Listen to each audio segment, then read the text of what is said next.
поприветствовать вас от имени нашей организации. Данный вебинар у нас уже третий вебинар. И я хотела поблагодарить представителей ФОМС. Да, здесь есть представители, ГКДР не смогли, но они участвовали в подготовке, значит, данного мероприятия. Я хотела поблагодарить также представителей нашей рабочей группы конфессий, которые, значит, входят в нашу рабочую группу. Большое вам спасибо. Это, естественно, в первую очередь Нутият, это Русская Православная Церковь, это другие наши конфессии, которые входят в нашу рабочую группу.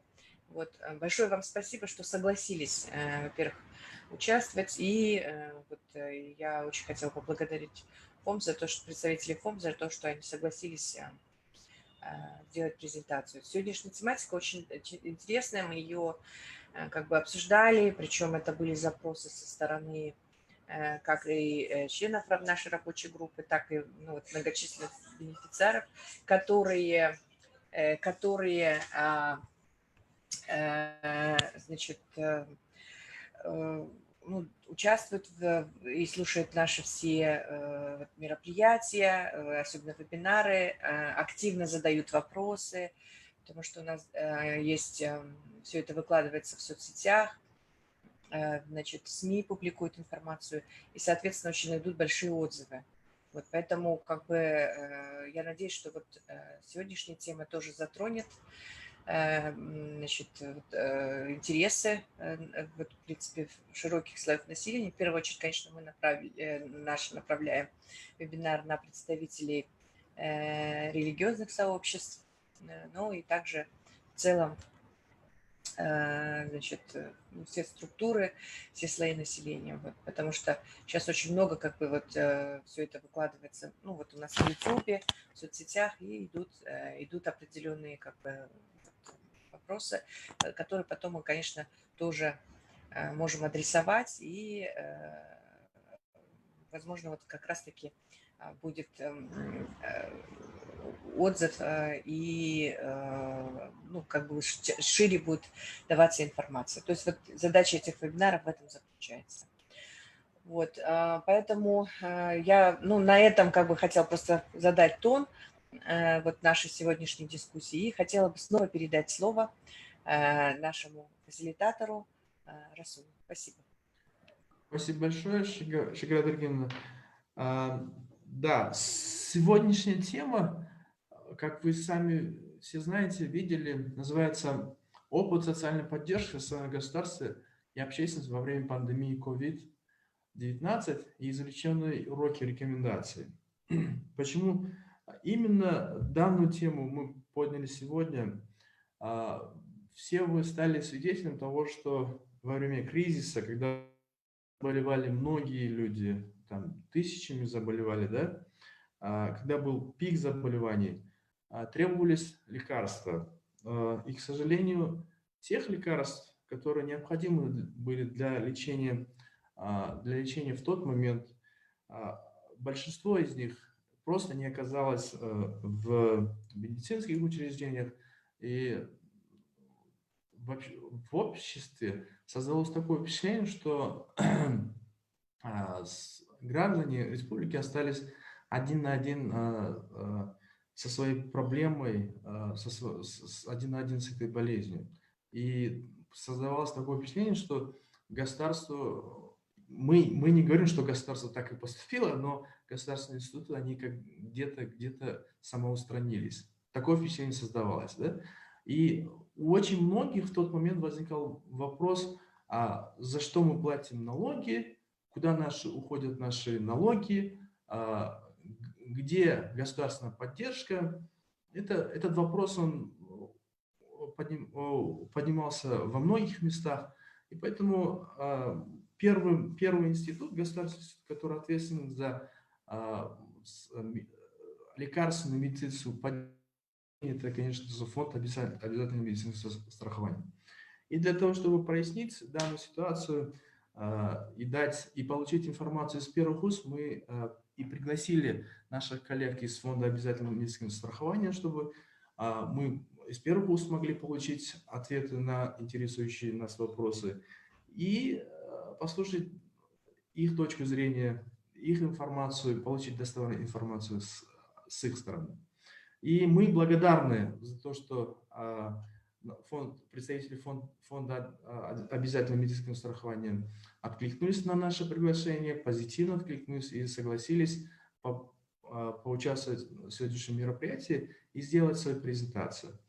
Первым делом, поэтому давайте я, если вы меня разрешите, я дам слово представителю ФОМС, чтобы она могла дать нам информацию, официальную информацию, как государство через ФОМС помогает гражданам. Для этого разрешите мне пригласить ведущего специалиста ФОМС Болотаим Базарбаеву. Вам слово. Здравствуйте участникам вебинара International Alert, религиозным организациям. Всем разрешите поприветствовать от имени фонда ОМС.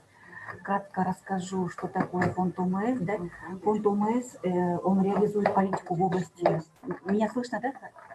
Да, очень хорошо слышно. Можете чуть-чуть ближе, если возможно, ближе к аппарату, там, к компьютеру или что-то. И я хотел бы пару до того, как вы начнете, пару объявлений сделать. Дело в том, что наш вебинар сейчас транслируется онлайн. Об этом Шакират упомянула. Ну и также мы ведем запись данного вебинара, чтобы как можно больше людей услышало после нашего вебинара.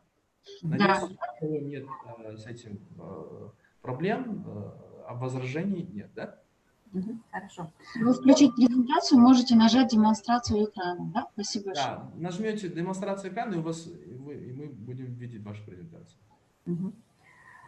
Так.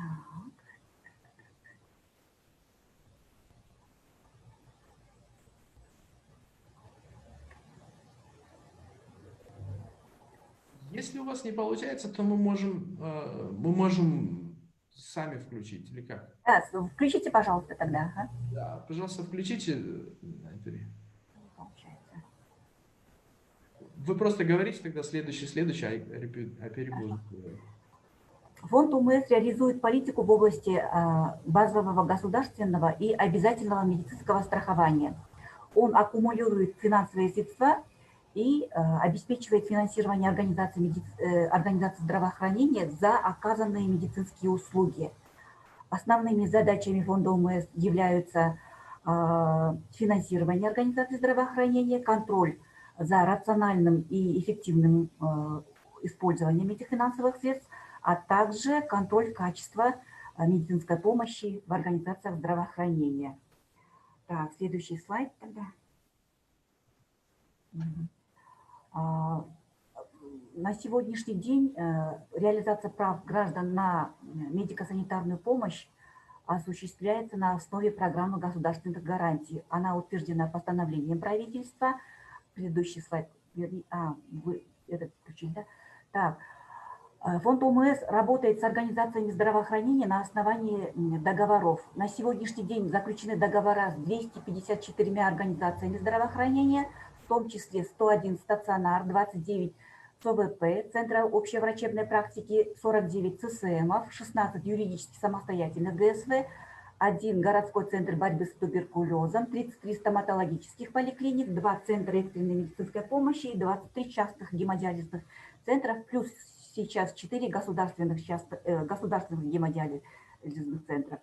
На сегодняшний день в стационарах республики пролечено 65,2 льготных категорий населения, в том числе из них составляют дети до 16 лет 38%, пенсионеры составляют 15%, то есть чаще болеют наши старики и дети, да? 6,7% составляют лица, получающие социальные пособия, это наши ЛОВЗ, лица с ограниченными возможностями здоровья, 5,5% это уже разделение по другим льготным категориям.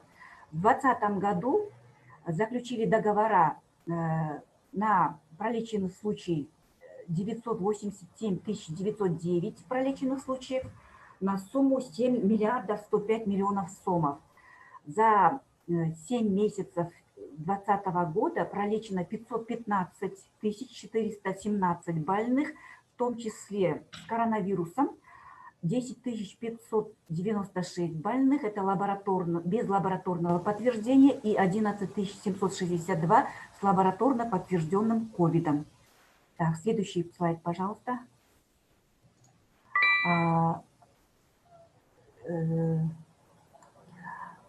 На сегодняшний день права граждан определены программой государственных гарантий. Она утверждена постановлением правительства 2015 года. Последняя редакция была 30 декабря 2019 года. Программой государственных гарантий по обеспечению граждан медико-санитарной помощью определены условия, то есть на каких условиях, какие виды и в каких объемах будут предоставляться медицинская помощь в организациях здравоохранения. Какие виды медико-санитарной помощи сейчас есть? Это первичный уровень здравоохранения, первичная медико-санитарная помощь. Это наши центры семейной медицины, группы семейных врачей, центры общей врачебной практики, включая лекарственное, вакцинное обеспечение, дневные стационары, физкабинеты, это физиотерапевтическая и восстановительная процедура, скорая медицинская помощь, стационарная помощь, которая делится на вторичный уровень и третичный уровень, да, и стоматологическая помощь. Также программой госгарантии определены категории населения. Это льготная категория, это по социальному статусу льгота, их около 30 категорий. Туда включены такие категории, как пенсионеры старше 70 лет, дети до 6 лет, инвалиды и участники Великой Отечественной войны, ЛОВЗ и другие. По клиническим показаниям их 16 категорий. Туда включены беременные, поступающие на роды, больные онкологией в терминальной стадии, больные гемофилией, больные бронхиальной астмой, эпилепсией, психическими расстройствами и так далее. Их 16. Всего 46 льготных категорий у нас на сегодняшний день имеется. Следующая категория – это застрахованная категория. Застрахованная – это в отношении которых от работодателя поступает отчисление. Подробнее остановимся в следующем слайде. Застрахованных категорий 9, все остальные считаются незастрахованной категорией населения. Также программой госгарантии определены размер вносимой сооплаты в стационарах. Это минимальный, средний и максимальный. Сразу уточню, что льготная категория освобождена от сооплаты. Минимальную вносят пенсионеры до 70 лет, дети и лица, получающие соцпособия. Также программой госгарантии определена льготное лекарственное обеспечение с целью обеспечения доступа населения к лекарствам. На сегодняшний день работает две программы. Это первая программа, дополнительная программа ОМС. Она предусмотрена для застрахованной категории населения. Вторая программа – это по программе госгарантий, по 5 социально значимым нозологиям, заболеваниям. Это бронхиальная астма, онкология в терминальной стадии, аффективные расстройства, шизофрения и эпилепсия. Да? Также фондом ОМС финансируется закупка фактора свертывания крови для больных гемофилией. Для детей до 16 лет финансируется из средств ОМС. Услуги гемодиализа. Ранее мы говорили, что заключены договора на сегодняшний день с 27 центрами для получения услуг гемодиализа больным с хронической почечной недостаточностью в терминальной стадии. Так, в этом слайде мы приводим, кто относится к застрахованной категории. Это работающие, да, в отношении которых от работодателя поступает отчисление, соцфонд. Лица, получающие соцпособие, это наши ЛОВЗ, пенсионеры, дети до 16 лет, если они учатся в общеобразовательных школах, то до 18 лет. Военнослужащие, зарегистрированные безработные, студенты очной формы обучения до возраста 21 год, беженцы и лица, имеющие полис ОМС, в том числе самостоятельно уплачивающие полис ОМС. Вот эти 9 категорий, они являются застрахованными на сегодняшний день, и они имеют доступ к льготной программе. Вот то, что красным отмечено, это все от них государство оплачивает 1,5 расчетных показателя из республиканского бюджета в год. Один расчетный показатель сейчас равен 100 сомов, значит 150 сомов в год государство перечисляет за вот эти категории населения. Следующий слайд, пожалуйста. Следующий слайд. Можно? Угу. Так, вот здесь приведены размер сооплаты. Сооплата делится на сооплата терапевтического профиля и хирургического профиля. Допустим, пациент ложится в терапевтическое отделение, то в зависимости от льготности категории оплачивает сооплату. Например, минимальный уровень сооплаты оплачивают пенсионеры до 70 лет, лица, получающие соцпособие, и ветераны труда. Льготная категория, вот 46 категорий, которые мы выше называем, они освобождены от сооплаты, мы уже выше говорили, да? Средний уровень для застрахованных граждан, максимальный уровень – это незастрахованные.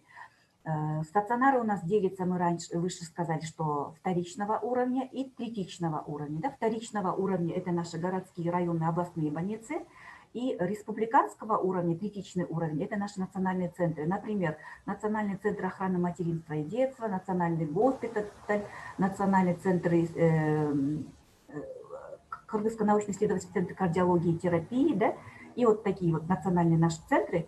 Оплата хирургического профиля то же самое, чуть-чуть выше, минимальный уровень, средний и максимальный уровень, в зависимости от уровня стационара. Следующий слайд. Здесь схематично показали, какая категория населения к чему и каким исследованиям медицинским манипуляциям имеет льготы. Да? Вот льготные категории населения, вот 46 категорий, они почти ко всем имеют бесплатный доступ. Базовые лабораторные исследования, другие сверхбазовые лабораторные исследования, восстановительная физиотерапевтическая помощь, дневной стационар и дорогостоящим имеет доступ, но тут к дорогостоящим имеет доступ только бесплатный доступ участники и инвалиды Великой Отечественной войны. Застрахованная категория населения, она к базовым лабораторным и сверхбазовым лабораторным исследованиям имеет 100% бесплатный доступ. К восстановительной и дневной стационар 50% оплачивают, половину. Льготное ликобеспечение имеет доступ. И к дорогостоящей они оплачивают по прейскуранту цен. Остальная незастрахованная категория имеет бесплатный доступ к базовым лабораторным исследованиям, остальные они оплачивают 100% по прейскуранту цен, утвержденной Министерством здравоохранения. То есть базовый пакет медицинских услуг, независимо от статуса застрахованности, независимо от наличия прав на льготы, имеют все граждане, только единственное условие – они должны быть приписаны группам семейных врачей, то есть закрепиться по месту жительства в поликлиниках, да, в центрах семейной медицины, в группах семейных врачей. Остальные уже сверхбазовый пакет услуг зависит от наличия льгот и от статуса застрахованности. Дальше слайд. Следующий слайд. Фондом УМС реализуется бесплатно полис УМС для незастрахованных беременных женщин, которые стали на учет по месту жительства. Эти бесплатные полиса реализуются с 2015 года. Беременные могут получить бесплатный полис в поликлиниках, да, в центрах семейной медицины, либо напрямую обратившись в наше территориальное управление фонда УМС. Адреса этих территориальных управлений у нас есть на сайте фонда УМС, FOMS.KG, далее покажем. Так. Незастрахованная категория населения, в том числе иностранные граждане, могут приобрести полисы ОМС за определенную сумму. Да? На сегодняшний день граждане Кыргызстана покупают полис ОМС за 1200 сомов, незастрахованная категория. Иностранные граждане за 1 месяц 1012 сомов, за год 12 144 сома. Сейчас у нас на подписании в правительстве новый проект для граждан Кыргызской республики, он подешевел будет стоить, если подпишут, будет стоить 1153 сома. Для иностранных граждан на 6 месяцев это 7802 сома, на один календарный год, на 12 месяцев, это 15605 сомов. Дальше. А еще хочу сказать про беременных, что вот эти бесплатные полиса для беременных, они дают право на льготный лекпакет. Беременные могут по месту жительства получать со скидкой 50% лекарства. Это, например, такие как фолиевая кислота, калий-йодид, препараты железа и другие лекарства по показаниям. Так, здесь на этом слайде показано льготное лекарственное обеспечение за 8 месяцев 2020 года. В 2019 году было выписано 1 179 000 рецептов на сумму 286 миллионов сомов. За 8 месяцев 2020 года выписано 846 000 рецептов на сумму 209,4 миллионов сомов. Так, по плану заложено 307 миллионов сомов. Это по дополнительному пакету, по док-пакету ОМС. По второй программе по ПГГ в 2019 году выписано 89 000 рецептов на сумму 46 миллионов сомов. В 2020 году за 8 месяцев выписано 56 000 рецептов на сумму 38 миллионов сомов. Заложено 55 миллионов сомов. По программе госгарантии мы говорили, да, что это больные с бронхиальной астмой, с эпилепсией, шизофренией, аффективными расстройствами и онкологией в терминальной стадии. То есть в аптеках, когда вы, наверное, видите, что в аптеках по бегущей строке реклама идет, что реализуем рецепты по ОМС. Вот те аптеки, либо перечень этих аптек можете тоже посмотреть на сайте фонда ОМС, адрес с адресами, в какой по республике аптеки, перечень аптек приведены на сайте. Следующий слайд. Услуги гемодиализа. Да, мы сказали, что больные с хронической почечной недостаточностью в терминальной стадии получают услуги гемодиализа бесплатно. За один сеанс фонд оплачивает частным гемодиализным центром 4700 сомов. Да? Пациент за месяц получает около 12, плюс еще дополнительно 1-2 сеанса в месяц. И умножаем на 12 месяцев, получается, это годовой бюджет на услуги гемодиализа. Да? 527 миллионов сомов в 2019 году оказано. Пациентов в 2019 году было 1116 пациентов. В 2020 году на 1 сентября количество пациентов 1408 пациентов. Они получили услуги гемодиализа на сумму 549 миллионов сомов. Так, дальше. Теперь вот остановимся, да, на медицинской помощи сверхпрограммы госгарантии в условиях пандемии коронавируса. Значит, медицинская помощь делится на первичный и вторичный уровень, да, сказали. На первичном уровне это наши дневных стационарах, они могут получать медицинские услуги бесплатно. Это вот 2 приказа было. Первый приказ от 3 июля в центрах семейной медицины города Бишкек и второй приказ от 6 июля по республике, на какие по дневным стационарам республики могут получать медицинские услуги бесплатно. В стационарах вторичного и третичного уровней оплата не взимается при госпитализации, связанной с лечением коронавирусной инфекции. То есть больной, независимо от ПЦР, да, подтвержденный или не подтвержденный, если ставится диагноз коронавирусная инфекция, то без внесения сооплаты, включая лекарственное обеспечение, они получают бесплатное стационарное лечение. Так, сооплата взимается при госпитализации по терапевтическим хирургическим заболеваниям. То есть, поясню, если пациент бессимптомной формой либо легкой формой, да, попадает по другим диагнозам, основной диагноз будет другой, терапевтический или хирургический, например, язвенная болезнь желудка, гастриты, почечные, что-то такое, но не связанное с коронавирусом, коронавирусная инфекция будет как сопутствующий. Основной диагноз либо терапевтический, либо хирургический. Тогда сооплата вносится как согласно ПГГ. То, что мы выше говорили, сооплата вносится. Так, следующий слайд.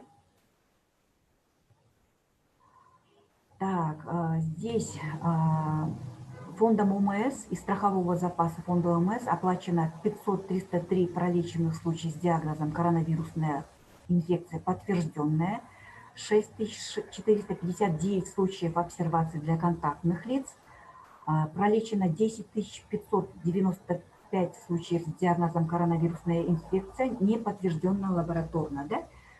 Схематично по месяцам привели, в каком месяце сколько их количество было.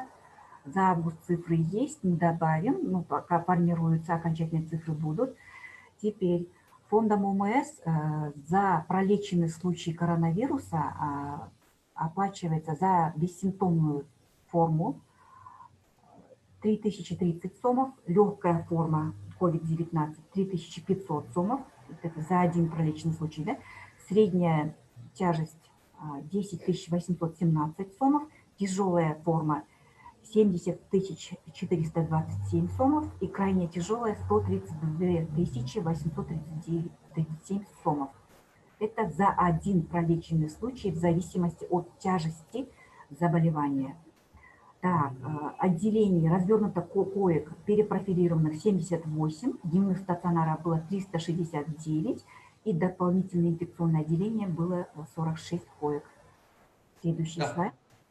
Ага, Болтай, извините, у вас еще долго, да? У нас время...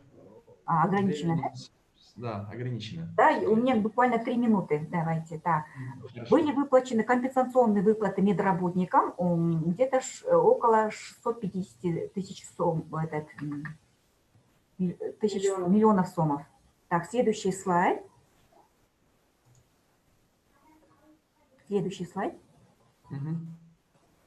И вот бюджет фонда ОМС за 8 месяцев 2020 года в миллионах сомах у нас из соцфонда поступают средства и из республиканского бюджета, да, из соцфонда. Красным то, что отмечено, это план, и вот то, что синим отмечено, это факт, фактически получили. И освоение, финансирование идет на оплату амбулаторных услуг, скорая помощь, стомуслуги, гемодиализ, лекпакет по ПГГ, стационарные услуги и специализированные стационарные услуги. В основном, да, специализированным относится это психиатрическая, онкологическая, гематологическая помощь, кардиохирургическая. И вот расходная часть исполнения бюджета в процентах показана. Следующий слайд. По всем вопросам можете обращаться на сайт фонда ОМС, foms.kg. У нас там есть онлайн обращение населения, живосайт называется, электронный адрес mail@foms.kg, либо по скайпу foms.kg. Также у нас действует горячая линия 113, звонок бесплатный, хоть Мегаком, хоть Ошка, хоть Билайн, на 113 с 9 до 6 работает, операторы наши. Всем вопросам можете обращаться по этим. Спасибо. Спасибо. Спасибо большое. Спасибо большое за очень такую развернутую информацию, презентацию с четкими цифрами, с данными. Сейчас у нас, у наших участников сегодняшнего вебинара есть возможность задать вопросы, если таковые есть, воспользоваться данным моментом. Мы также можем принимать вопросы в чате, если вы как-то не можете задать напрямую, вы можете в чате писать даже. Так, у кого есть вопросы? Если есть вопросы, пожалуйста.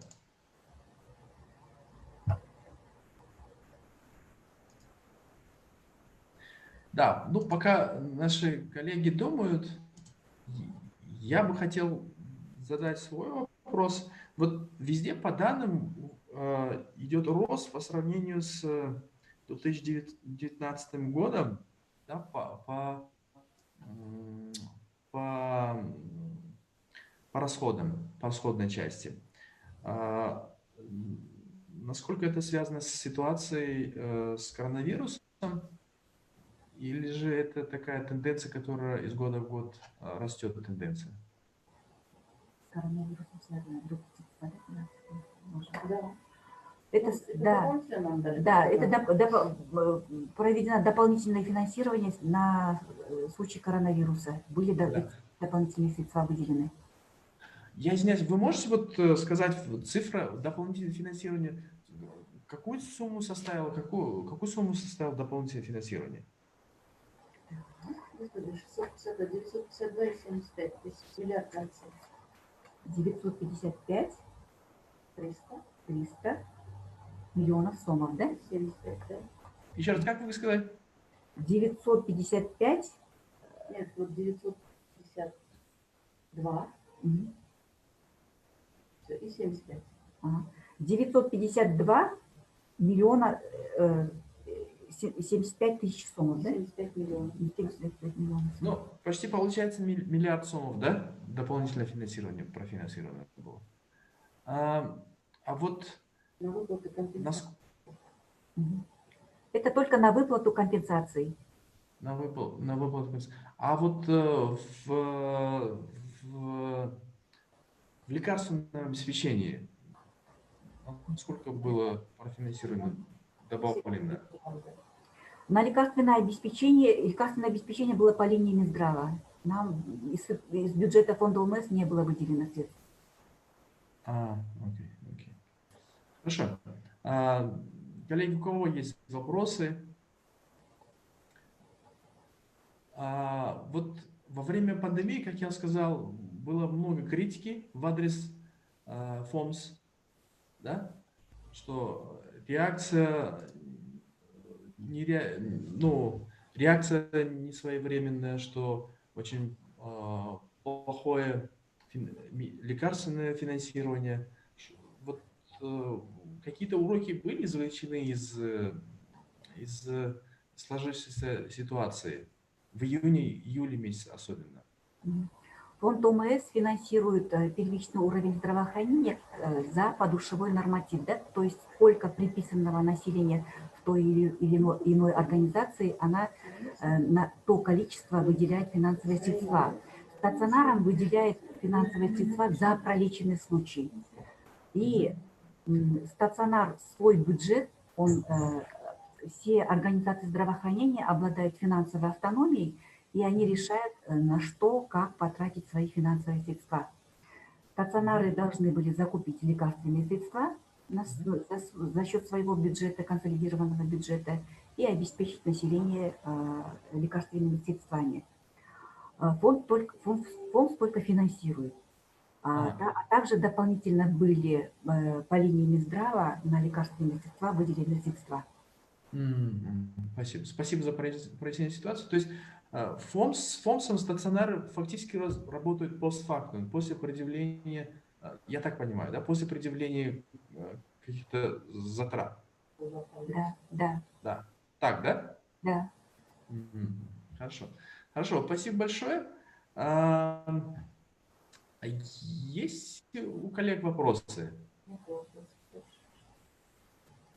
Да, Шакира.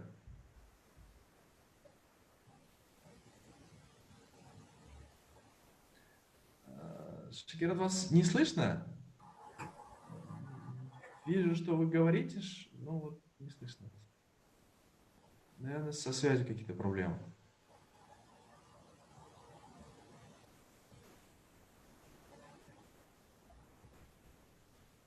Да, к сожалению, не слышно.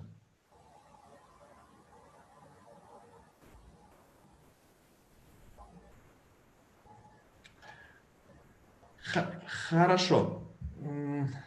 Ну, мы, наверное, как получим от Шакира Таркина вопрос, мы адресуем. К сожалению, сейчас, да, с Шакира Таркина не получается установить связь. Хорошо. Да, спасибо большое вам, Булатаим Бузабаева, за такую хорошую информацию. Но, пожалуйста, не уходите далеко. Пожалуйста, останьтесь с нами, послушайте про деятельность волонтерской организации. В этом вебинаре мы хотели бы еще остановиться на деятельности волонтерской организации, какую они оказывали помощь во время кризиса, пандемии. И особенно мы хотели делать упор на волонтерскую помощь религиозных организаций. И с такой целью мы пригласили представителя волонтерского движения, отдела Русской Православной Церкви, диакона Виктора Штыркина. Да? Все верно. Вам слово. Пожалуйста, расскажите кратко про вашу деятельность, а потом мы зададим вопрос, нас интересует. Также, Для начала... забегая вперед, я хотел бы... ну хорошо, да. Азамат ушел. Да, пожалуйста. Для начала всем доброго времени суток, дорогие друзья, коллеги, соработники, потому что действительно пандемия коронавируса многих нас сплотила и показала нам подлинную соработническую дружбу и подлинные дружеские отношения. Сегодня я немного забегу о том, что всего рассказать о небольшой нашей работе. Так, у нас... Ой, микрофон. Микрофон работает? Я извиняюсь. У нас работает, хорошо. Хотелось бы немножко рассказать о нашей работе. В принципе, глобального такового мы не считаем, что мы сделали, но труд прошел действительно очень большой. Я попрошу включить, если возможно, это. Просто я не вижу нашего... Господи, помилуй. Включите, пожалуйста. Да, мне нужно включить наш сайт Милосердие KG и проверка антивируса Милосердия. Там есть такая страничка, она очень интересная, именно проверка антивируса Милосердия. Там есть такой вот как бы заголовок у нас. Сейчас найдут. Я пока немножко расскажу о том, что вообще в целом у нас происходило. Как известно, мы столкнулись с карантинными мерами в нашей республике, когда люди оказались многие в очень неподготовленной ситуации, касаемо и продуктов, касаемо и ситуации с медикаментов. Дело все коснулось того, что на наш отдел взвалилась такая небольшая задача, которая коснулась именно помощи инвалидам, старикам. Дело в том, что мы для чего, вообще с чего мы начинали? Я немножко забегаю о том, что нас просто что-то не открывают нашу страницу. Там вопрос получается. Да, пожалуйста. Да, вот эта страница, да? Нет, да, Милосердие KG, да. Не показываю. До этого показываю, помните? Сейчас. Да, пролистать. До этого все показывал, а сейчас, да, на одной из страниц. Да. В общем, с чем коснулась наша проблема? Вы знаете, на самом деле, первая необходимость для нас была, да, вот она, проверка антивируса Милосердия. Я немножко расскажу об этой части сейчас, что именно в этом посте мы расписали, что рассказали, что произошло у нас. Дело в том, что действительно первая важность была это собрать продукты первой важности, самой необходимости. Мы понимаем, что социальный сбор продуктов, это, конечно же, как у нас получилось. Сделали объявление, то есть обычные граждане, простые граждане помогли собрать нам средства для покупки разных продуктов, особенно для продуктов первой важности, которые именно были необходимы на тот момент людям, инвалидам, детям. Но вы поймите, что, к сожалению, сбор все равно был такой не глобальный, масштабный, но благодаря нашим братьям из российского сообщества и из России вообще в целом из Москвы собрали обычные люди, около 400 тысяч сомов передали нам сюда. То есть у нас для этого есть даже отслеживание онлайн, куда мы тратили деньги, то есть как они поступали, куда распределялись, на что распределялись, какие пакеты. На этом сайте можно найти подробную информацию вообще в целом. Действительно, на протяжении всей пандемии коронавируса и начала именно карантинных мер наш социальный отдел смог все-таки обеспечить более, наверное, 3000 семей, то есть получил именно помощи от нашего социального отдела, это правда. К сожалению, всех мы не фотографировали, или даже к счастью, потому что многие люди очень действительно относились к этому, ну, с таким непониманием. То есть фотография шла именно конкретно человека и доставщику, ну, человеку, которому мы доставляли продукты. Понимаете, что основная наша задача лежала на том, чтобы доставить продукты нужно было необходимым людям, важным людям. То есть конкретно нуждающимся. Для этого делались проверки документов определенные, подтверждение инвалидности, многодетных семей.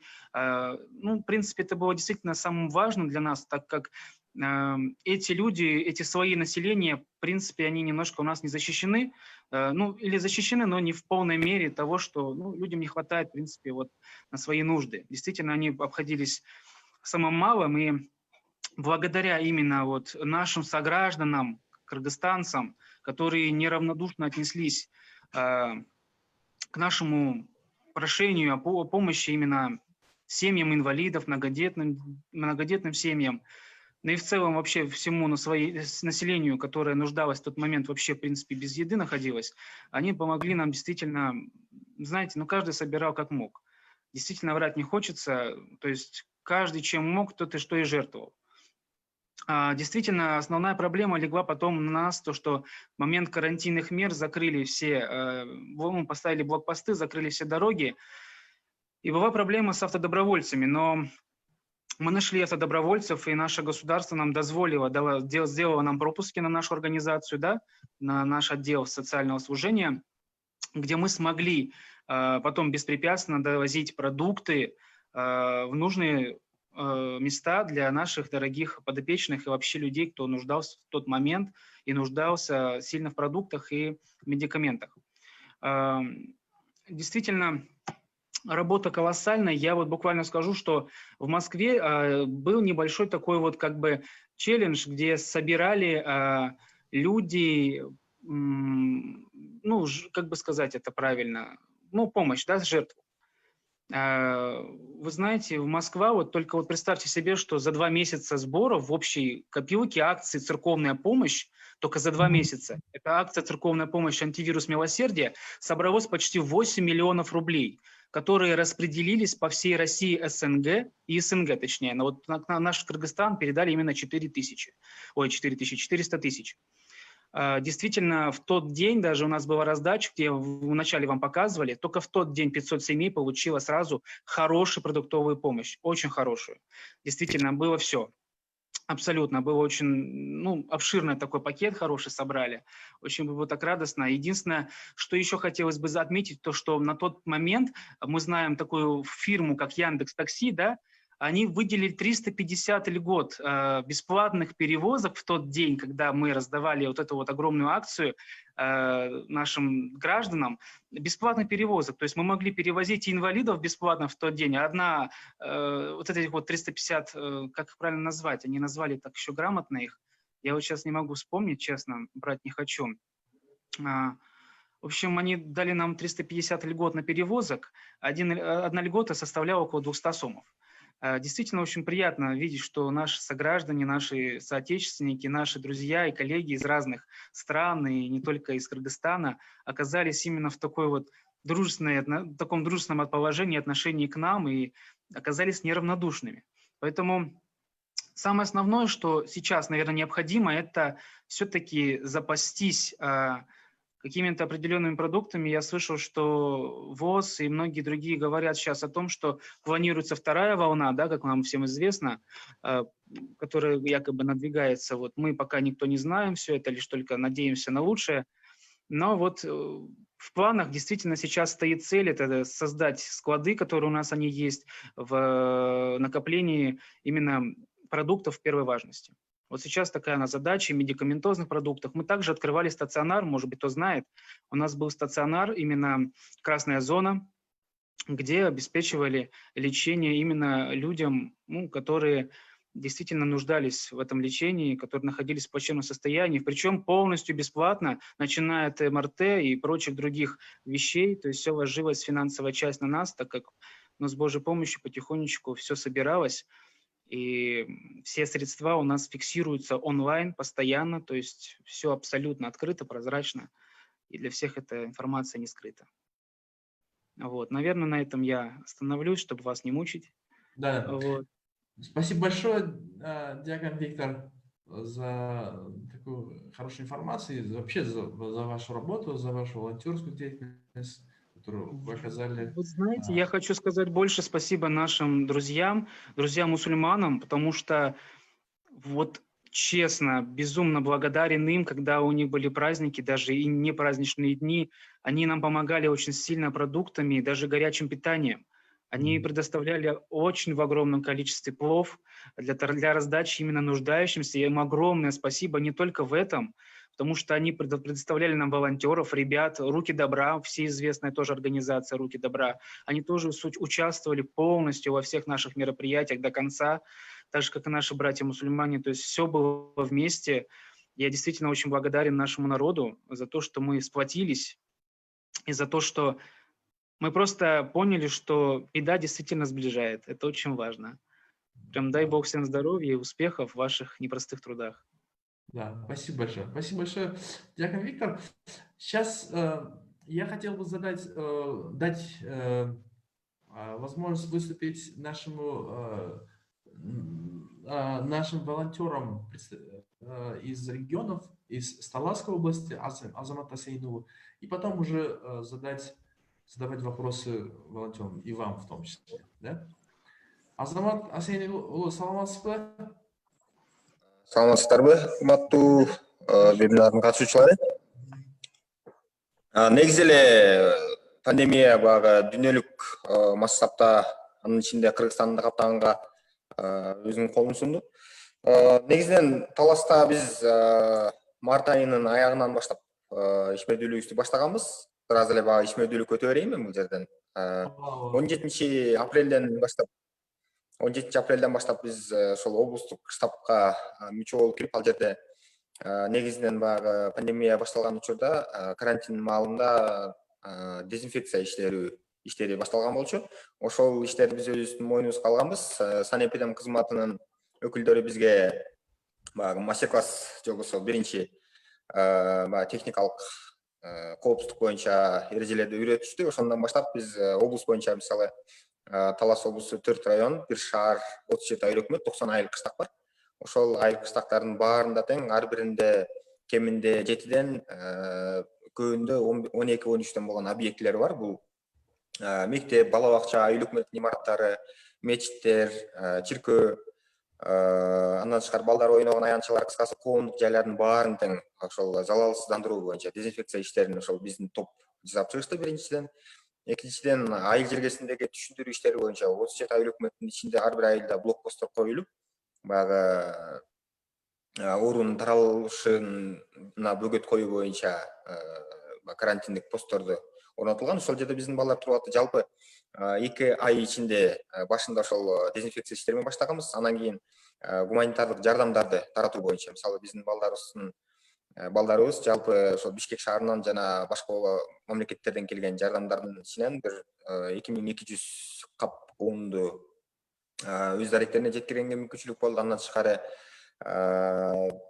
андан кийин баягы пандемиянын алкагында бизде Талас облусунда жалпы 85 күн аралыгында бул оорунун Таласка кирбеши боюнча бир аз аракеттер болуп атты. Бирок ага карабай кирип кетти. Андан кийин Таласта ошол жанагы аймактык стационарларды ачуу боюнча, башкача айтканда ооруканаларга кабыл алынбаган жарандарды же үйүнөн барып дарылоо, же биздин ошо Талас шаарындагы стационарга жаткыруу боюнча биздин волонтердук топ өзүнүн ишмердүүлүгүн жүргүзүп келди. Ал жерде 1,5 ай ичинде жалпы 150ден ашык жаран кайрылып сакаябага мүмкүнчүлүк болду да. Канча адам катышып, канча адам дедиңер? Бизде волонтерлук топто башында 25 адам болчу. Анан кийин июнь айында бөлүндүк биз баарыбыз тең. Дезинфекцияга өзүнчө 20 бала калды. Дарыларды топтоо, башкача айтканда фандрайзинг жолу менен акча чогултуу жана дарыларды сатып келип Таластагы аз камсыз болгон үй-бүлөлөргө жана жетишпеген үй-бүлөлөргө таратуу боюнча өзүнчө 10 балабыз иштеп берди. Андан тышкары ошол үйүнө барып дарылоо, баягы концентраторлор менен үйүнө барып дарылоо боюнча дагы 20 балабыз. Ушу менен жалпы 100гө жакын бала Талас облусунун чегинде ошол апрель айынан баштап июль айына чейинки аралыкта баарында тең ошо өзүнүн үйүн унутуп коюп жалаң ошол коомдук жумуштарда жүрүүгө дуушар болду. Жакшы, рахмат кыскача маалыматыңыз үчүн. Эми уруксат берсеңиздер, силерге суроо берип алсак.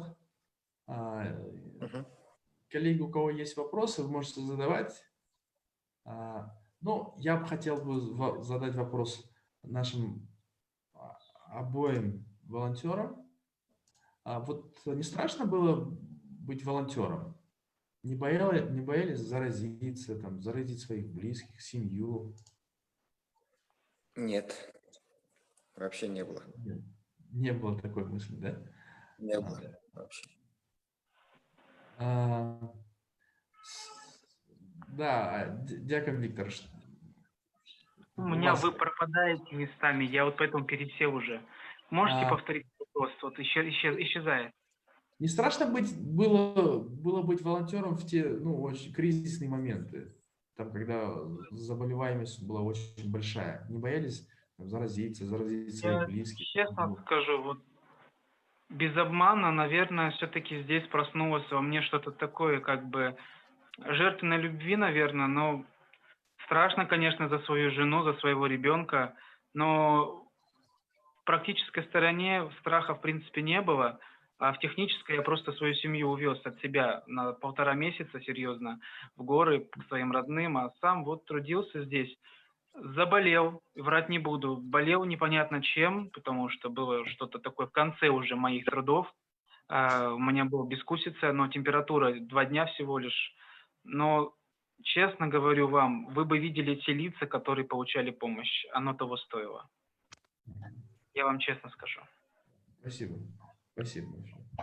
Да, вот что бы вы посоветовали госорганам, штабу по противодействию COVID, чтобы избежать такой ситуации в будущем? Той ситуации, которая оказалась, мы оказались в июне, в июле. Если... Азамат, ты Да, Виктор, я извиняюсь. Я просто добавить буквально по поводу того, что, вы знаете, постараться максимально избежать столпотворения и все-таки не сокращать никакие там промежутки. У нас проблема. Между транспортным средством, потому что это не... Ну, в этом действии, я считаю, это не только мое мнение, потому что люди должны все-таки соблюдать дистанцию, соблюдать, которые для нас постановлены, которые для нас есть, существуют. Ну, я бы хотел, конечно, пожелать, чтобы наша госструктура просто внимательнее была на более незащищенном слое населения. Это наши старики, это наши многодетные семьи. Ну, действительно, это очень, очень страшно, когда такой слой населения страдает и вымирает просто моментально. Просто я не буду врать, у меня только у самого знакомых поумирало около 45 человек. И это правда. И я не вру.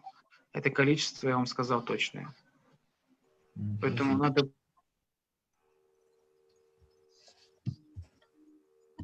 быть очень осторожными со стариками нашими.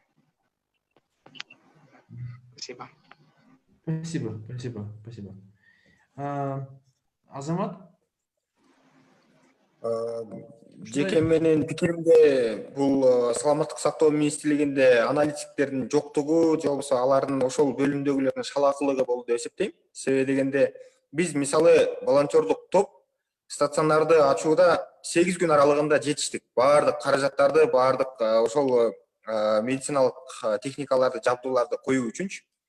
Саламаттык сактоо министрлигине өкмөт тараптан февраль айында эле дайындоо боюнча тапшырмалар берилген, бирок тилекке каршы июль айында көрдүк биз алардын даяр эмес экенинчи. Эгерде жөнөкөй эле жарандар өздөрү топтоп 8 күндө мүмкүнчүлүгү, стационар ачууга мүмкүнчүлүгү болуп аткан болсо, өкмөт анда бул жерде уктап жаткан эле кербезде болот. Мен муну бийлик органдарына дагы айтып келгем, айта берем.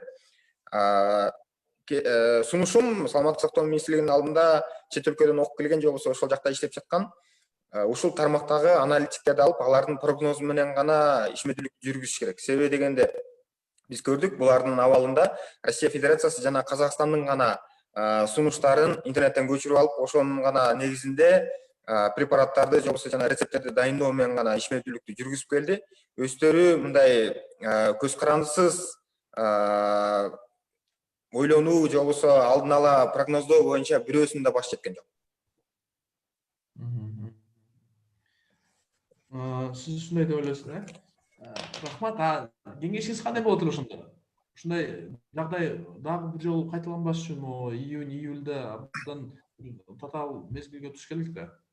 Ошондой Талас облусунда мисалы азыр бүгүнкү күндө 267 миң калктын саны бар. Ошонун ичинен пандемиянын убагында көп эле пайызы азыр ошол аз камсыз болгон үй бүлөлөргө келип жетти. Мен мисалы мектептен мугалиммин бүгүнкү күндө. Андан тышкары райондорго да көбүрөөк кыдырам, эл менен жолугушканга, жаштар менен жолугушканга. Азыр пандемиянын абалында багы онлайн окутууга байланыштуу мектеп программасында дагы көптөгөн мүчүлүштүктөр бар. Мисалы ала турган болсок, бир үйдө азыр биз ушул жерге келгенче мен азыр бир үйгө жолугуп келдим. 7 баласы бар экен. 5 баласы мектепте окуйт. Үйдө бир телевизор бар, бир эле телефон менен.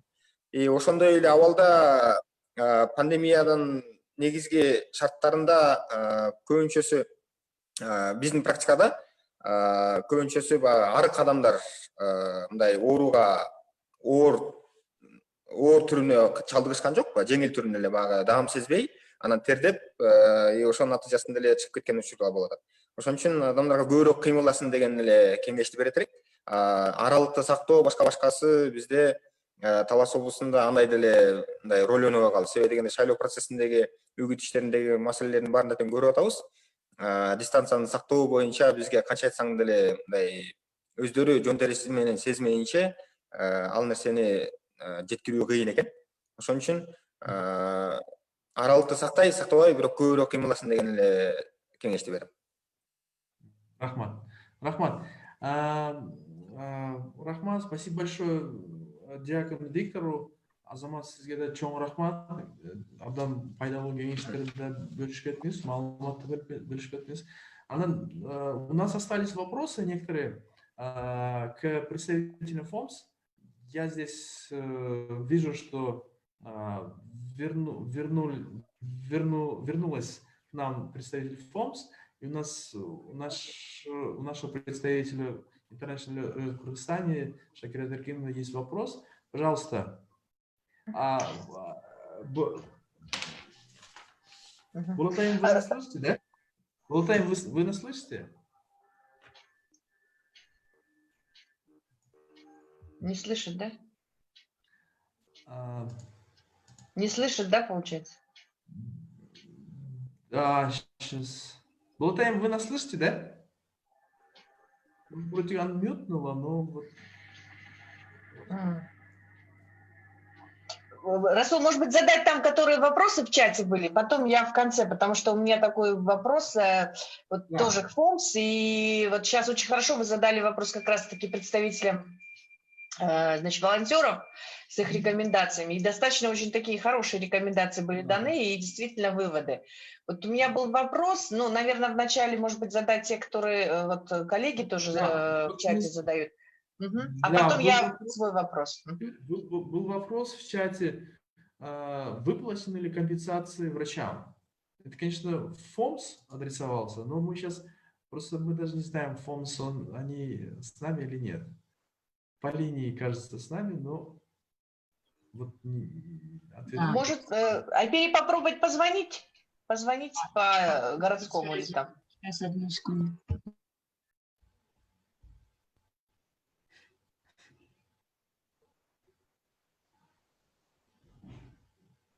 Расул, там все вопросы были к ФОМС в основном, да? Или, может быть, есть вопросы к волонтерам? Да, в основном были к ФОМС, конечно. В основном были к ФОМС. И... Ну, может быть, пока к волонтерам тоже, вот у меня такой вопрос, вот большое спасибо, да? Можно, да, Расул?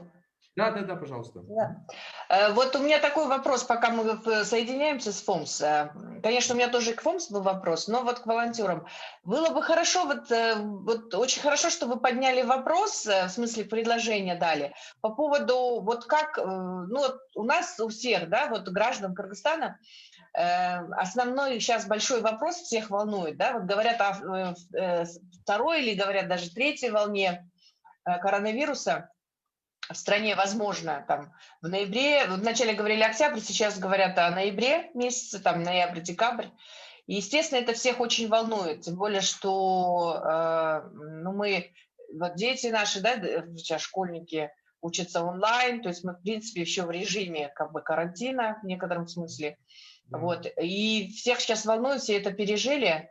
Вот вы уже говорили о том, что было бы хорошо действительно, значит, приоритизировать, значит, нужды именно таких уязвимых слоев, да, населения. Это пенсионеры, это многодетные семьи, вот, которые наиболее как бы пострадали, ну и с точки зрения как бы медицинского обеспечения, с точки зрения, вот сейчас тоже вот говорилось о том, что в Таласе это многодетная семья, которые там 7 детей, 5 школьники, да, это уже при том, что всего один там телевизор, один телефон на 5 детей, и идут уроки, да, вот эти онлайн. Но это как бы тоже вопрос уже, конечно, там и к местным органам власти, и вопрос там Минобразования и так далее.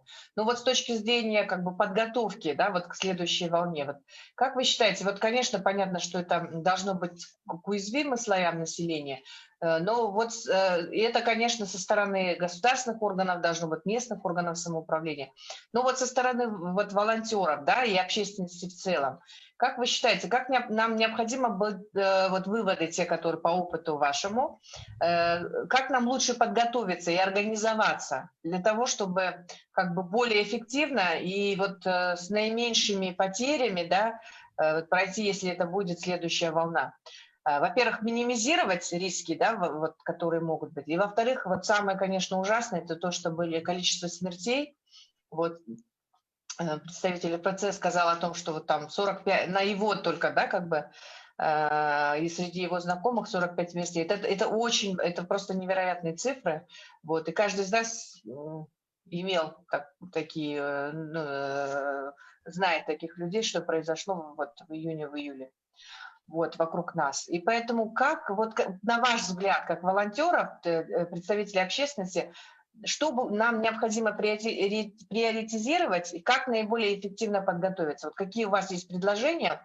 Потому что вот мы должны действительно, наверное, сейчас вот это время, пока вот идет сентябрь, там, октябрь, до волны, наиболее эффективно подготовиться. И этот же вопрос я, конечно, хотела задать и представителям госструктур, потому что ну, я понимаю, что вот в СМИ идет информация там, в строительстве больниц там, и так далее, но, может быть, надо быть более шире, как бы давать общественности информацию, и чтобы мы могли, до каждого дошла эта информация, и каждый мог сам тоже определиться, что ожидать, так сказать, какая помощь будет, и второе, что самому можно сделать, потому что понятно было, что во время пандемии буквально люди остались один на один с этой болезнью, с этими проблемами. Вот. То есть вопрос пока вам, а потом, наверное, подключим фонд. Спасибо большое. Я буквально, извините, что без связи, без видеосвязи добавлю просто буквально одну фразу. Вы знаете, главное, наверное, сейчас не ждать. Не ждать и делать уже какие-то анализы, выискивать людей многодетных, создавать списки людей, то есть уже готовиться заранее к тому, что скоро этим людям понадобится вновь наша помощь. Вот и все. Спасибо. Простите, что я без связи, без видео. У меня просто телефон что-то глючит, и я вас хочу просто послушать всех. Да. Приношу извинения. Рекомендации. Азамат? Негізінен бізде дағы қататшылықтар болды. Талас облысында баяғы март, апрель, май айларында көбінше гуманитарлық жардамдардың барын тең ала бердік. Бирок тилекке каршы июнь айына, июль айына келген кезде дары-дармек боюнча жетишсиздиктер пайда болду да. Ошол себептен улам азырдагы биздин сунуштарыбыздын көпчүлүк бөлүгү ошол медикаменттердин толук камсыз болушуна эле көбүрөөк көңүл бурушубуз керек экен. Башкасы эми аймактардагы ооруканалардын баягы өкмөт тарабынан кайрадан калыбына келтирүүсү боюнча жумуштар жүрүп атат. Баягы сентябрь айына аяктайбыз деген да пландар бар. Ошон үчүн медикаменттерди гана жакшыртыш керек. Калктын айырылуу катмары боюнча эми ал жакка чынын айтканда коомдук уюмдардын мындай баарына тең бирдей жардам берип кеткенге мүмкүнчүлүгү деле болбойт экен да. Ошол себептен улам баягы матрезерв деп бизде өкмөттүн программасында жазылып келген, бирок ал чынын айтканда мындай учурда биздикинде иштеген да жок. Анан аз камсыз болгон үй бүлөлөргө ошол мамлекеттин гана жардамын көбөйтүш керек, башка сунуш жок. Рахмат берген жооңуз үчүн. ФОМС так и не ответили, к сожалению. Не подключились они, да, у нас еще? Да, что там? Да, давайте тогда я через связь сделаю. Сейчас.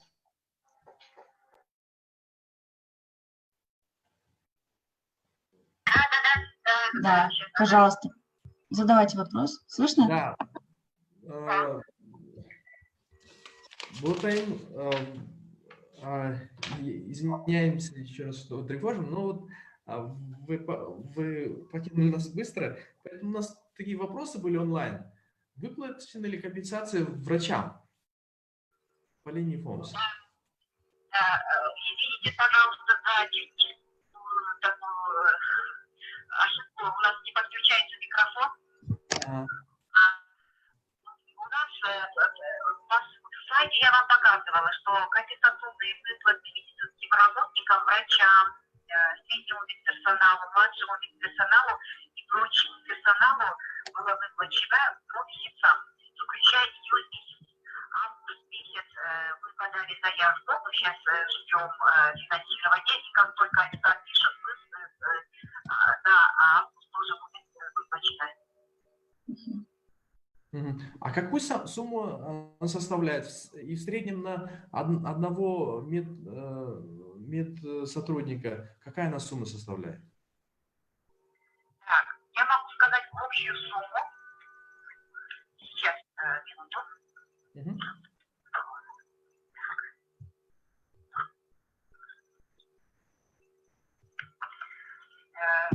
Было выплачено всего 652 528 сомов. Еще раз можете повторить? 600? 652 528. Это что? Это сомы или это количество? Количество 41 149. У меня в слайде есть, можете показать слайд моей презентации. Да, хорошо. Тогда вы можете показать слайд, да? Потом?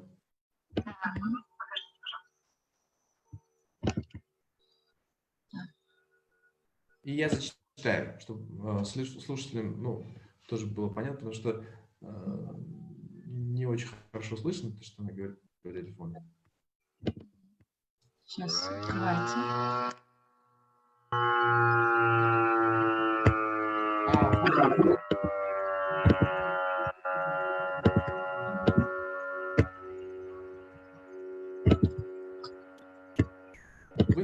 У вас получилось найти Айтури?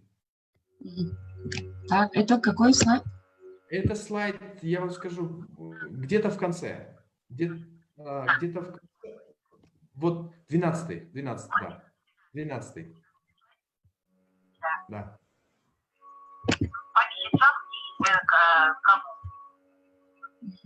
Да, здесь написано компенсационный выплат медицинским работникам в 2020 году. По месяцам расход идет и всего врачи АУП получили, да, по сумме 201 698, это, я понимаю, 200 миллионов, да? Нет, это в сомах. Окей. Ну, это не совсем большая сумма. Да? Всего получается 652 тысячи... Ой, верните, пожалуйста. 652 528 сомов. Да. Мы правильно понимаем, да? Это в сомах. Тысячных, не миллионах. Да, это в сомах. Окей. Окей. Спасибо большое. Спасибо большое. Ну, много или мало судить каждому теперь. Но я бы не сказал, что это густо, конечно, для всей системы Холмс. Хорошо. Да, Шакират, пожалуйста, ваш вопрос. Ага. Спасибо большое. Ну вот у меня вопрос, там меня слышно будет, наверное, да? Слышно, да? Ага. Вот такой вопрос. Ну вот в связи теперь вот говорят о возможной второй или там кто-то говорит, что это третья будет волна. Вот в ноябре, в декабре возможно. Вот какие вот выводы, да, вот вы сделали, вот и какие предложения, какие, что сейчас готовится для того, чтобы по результатам, да, как бы опыта первой волны. Вот. Ну, с точки зрения, во-первых, вот сейчас вот тоже волонтеры говорили о том, что медикаменты, особенно в регионах, вот представитель в Таласе, да, волонтер, говорил о том, что вот если можно организовать все остальное, там, допустим, те же дневные стационары, организовать людей там и так далее, помещения, то проблема была с медикаментами. Ну, конечно, она и была и в столице, но в регионах наиболее тяжело. То есть вот какие-то, может быть, ведутся уже работы, что предпринимается, это первое. И вот какие были сделаны выводы именно вот по первой волне с точки зрения наиболее эффективной подготовки. И самое главное, вот тоже вот волонтеры, представители и РПЦ, и вот таласский представитель волонтеров сказал о том, что необходимо как бы сделать фокус на уязвимые слои населения, которые наиболее пострадали, да? Вот это вот ведется ли такая работа, то есть как-то приоритизируется ли это? Ну и самое главное, да, по медикаментам. То есть что предпринимается и так далее. Потому что тем более, что вы же работаете, вот как вот Расул уточнял этот вопрос, по постфактуму, да, то есть на возмещение расходов.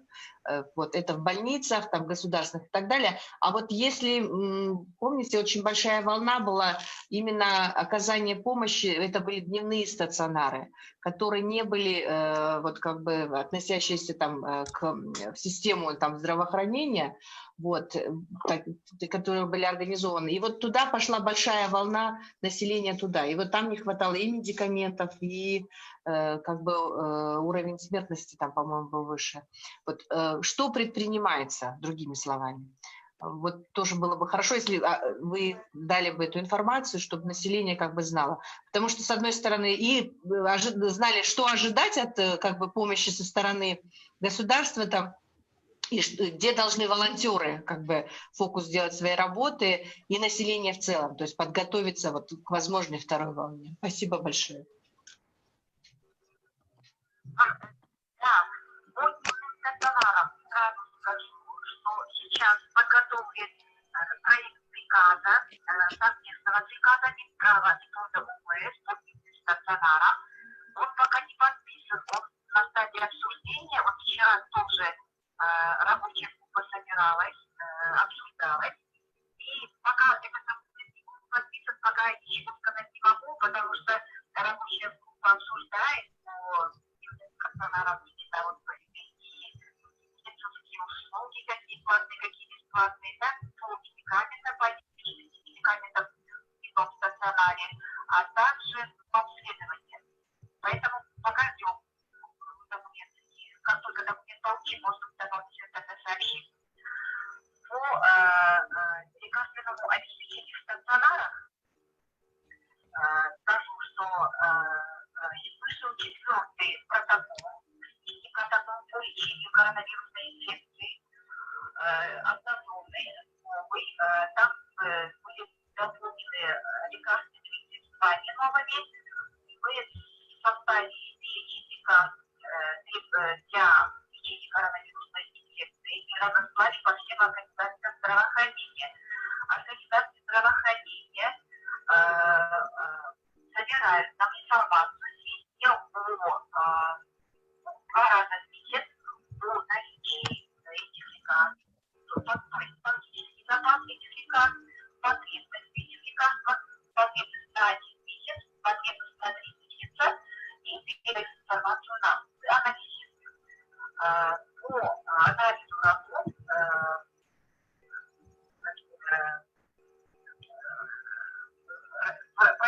счет финансирования и передаем Минфин по выделению дополнительных средств для медикаментов.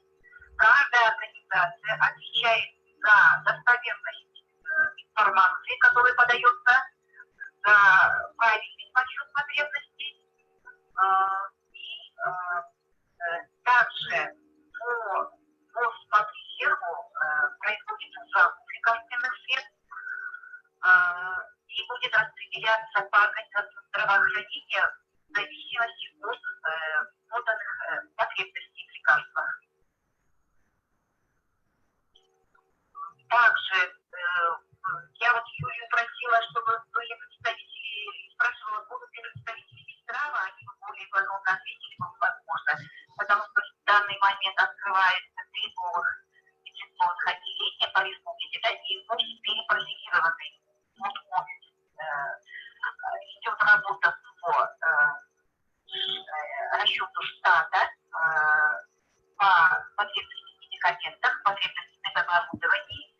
И в этом плане идет работа. Рабочая группа работает. Насчет решения более подробно, наверное, скажет Минздрав. Спасибо. Спасибо большое. Хорошо, значит, у нас, я понял, пока такого определенного плана подготовки к новой волне нету. Я так правильно понимаю, да? Подготовка идет, конечно, уже Роспотребнадзор произвел. И дополнительно будут организации здравоохранения по своим потребностям закупать. Хорошо. И у нас вышел новый протокол по лечению COVID, в котором обновлен перечень лекарств, да? И которые уже включены в этот перечень, которые будут финансироваться со стороны фонда, да?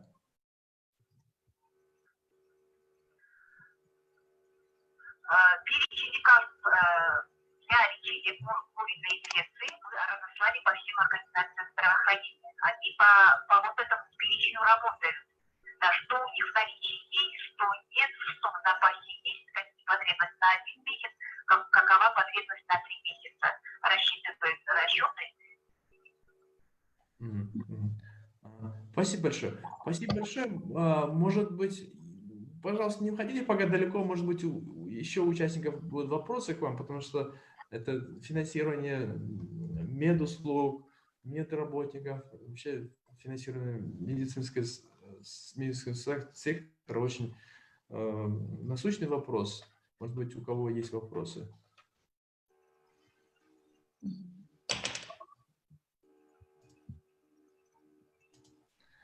Хорошо. Тогда, если нет вопросов конкретным участникам, то я хотел бы еще раз спросить у наших участников, какие советы, рекомендации вы хотели бы дать госорганам, республиканскому штабу, общественным объединениям, чтобы избежать такой ситуации, в которой страна оказалась в июне-июле месяце текущего года. Мы частично, я уже получил ответы на эти вопросы. Например,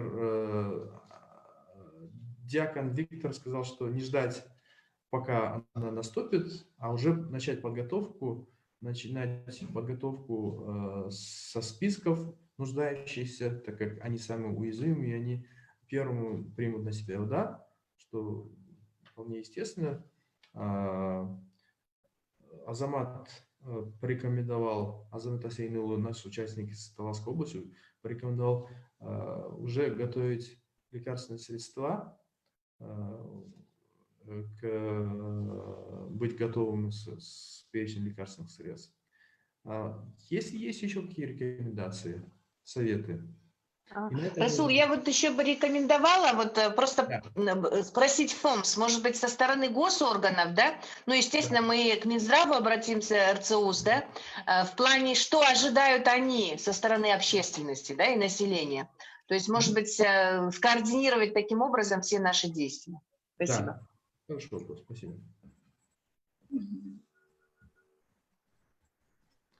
Айпери, мы можем связаться?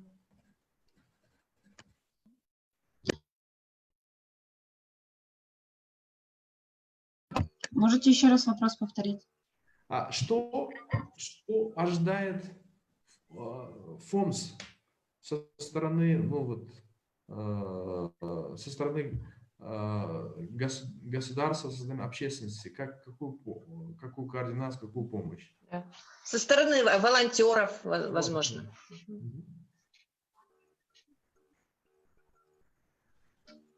Вы услышали, да, вопрос? Плохо слышно, да, связь плохая. Ага. Ну, я поняла, ваш вопрос, да.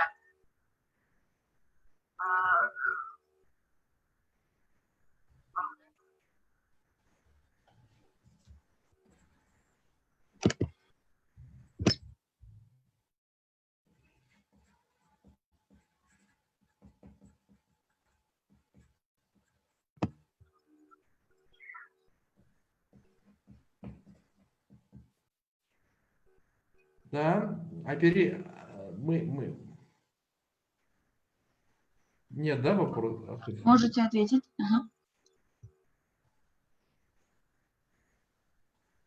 Связь прервалась. Окей. Хорошо. Ну, техника такое дело, к сожалению. Да, и тогда позвольте мне подытожить нашу сегодняшнюю встречу и поблагодарить всех участников, поблагодарить Азамата Сейнулу за участие в нашем вебинаре с Таласской области, поблагодарить отца диакона Виктора Штыркина за хорошую информацию и за участие. И, конечно, поблагодарить представителя ФОМС Булатаим Базарбаеву за презентацию и за предоставление информации, и за ответы на вопросы. И всех наших участников вебинара и за организацию хочу поблагодарить своих коллег, Айпери, Юлию, Абдукара. Спасибо большое за перевод, за участие и за вопросы. Шакират и Искандер. Спасибо всем большое. Если есть какие вопросы, пожелания, у вас есть последняя возможность высказать. Если нет, то давайте мы скажем. Расул, одно только предложение. Вот, возможно, вопросы будут со стороны, вот теперь, когда мы разместим это, да, вот в соцсетях, в Ютубе, этот вебинар, то есть это видео, то, возможно, будут какие-то вопросы. Я бы хотела попросить вот вас, Айпери, чтобы можно было бы адресовать это и РЦУС, да, Минздраву, и ФОМС. К сожалению, вот Минздрав не смогли сегодня участвовать. Возможно, к ним, да, будут какие-то вот вопросы, и можно будет потом как бы озвучить это, может быть, онлайн, да, ответы на эти вопросы, и, может быть, вот разместить вот те презентации, которые сегодня были сделаны, чтобы они были доступны, потому что очень много было там информации дано, вот, по статистике и так далее. И, возможно, будет очень много вопросов, мне кажется. Да. Вот если не было сегодня там, лайв, да, то впоследствии может быть. Я вот как предложение хотела. Конечно, конечно. Спасибо большое. Да, спасибо большое. Конечно, много вопросов возникает, всяких слухов, недомолвок, когда нет информации. А сегодня мы получили от ФОМС хорошую информацию, которую мы можем поделиться, и кто-то, точнее, у кого-то, может быть, появится вопрос. Всем да. спасибо. Еще одно предложение. Ой, извините, я вот сказали же, что будет, ну вот решается еще вопрос, да, по поводу там рабочая группа решает в правительстве, да, по поводу второй волны, подготовки и так далее. Сегодня не смогли нам озвучить, но я надеюсь, что как только решение будет, мы могли бы тоже, да, эту информацию получить и тоже разместить, дать людям, потому что все это ожидают, мне кажется. Да, спасибо, извините, что я прервала немножко. Хорошо, что вы переживаете. Спасибо. Всем спасибо большое. Азамат